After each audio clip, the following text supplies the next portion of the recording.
Hey everyone, hope you're doing well.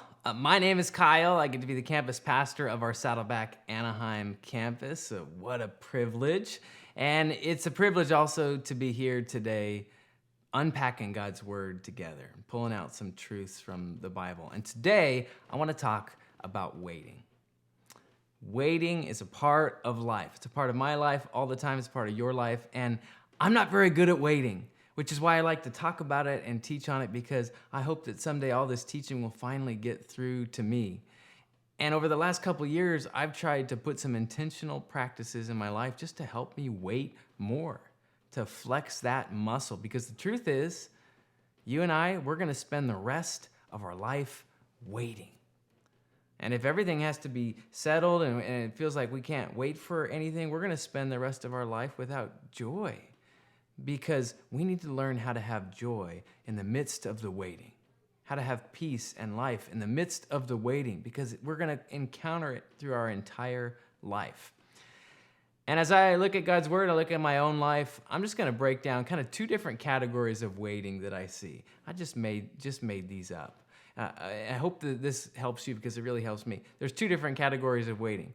On one hand, we have burn the roof of your mouth waiting. And on the other hand, we have road trip waiting. And you need to handle these differently. In burn the roof of your mouth waiting, you probably know where I'm getting to.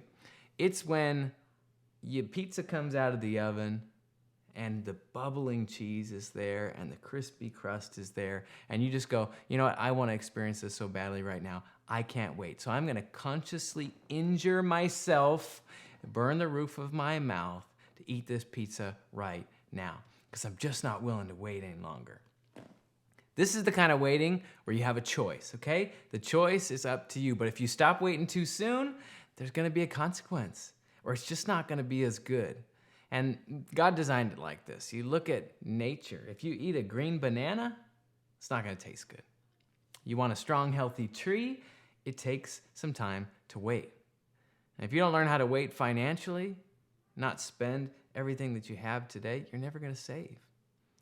If you're single, there's certain things that God has said, hey, I want you to wait on these things until you're in the lifelong covenant of marriage. And in the Bible, David knew that he was going to be king one day. He was anointed as a young teenager, and he had to wait 15 years to actually become king.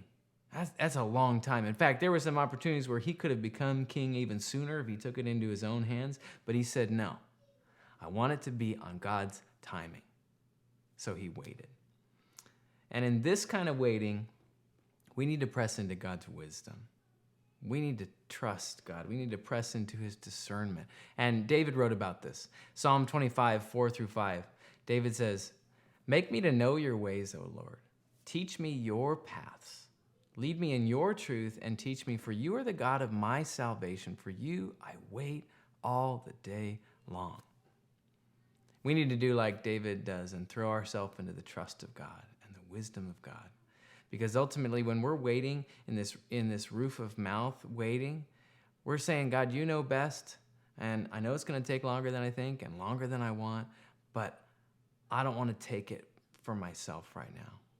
I don't want to take control. I trust that you know best, so I'm going to wait. So that's burn the roof of your mouth waiting. And then there's road trip waiting. This is a different kind of waiting that requires a different kind of response from us. In road trip waiting, you are on a road trip.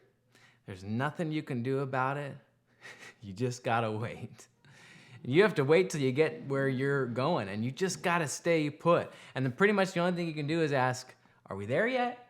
And God just says, no, not yet. I'll let you know.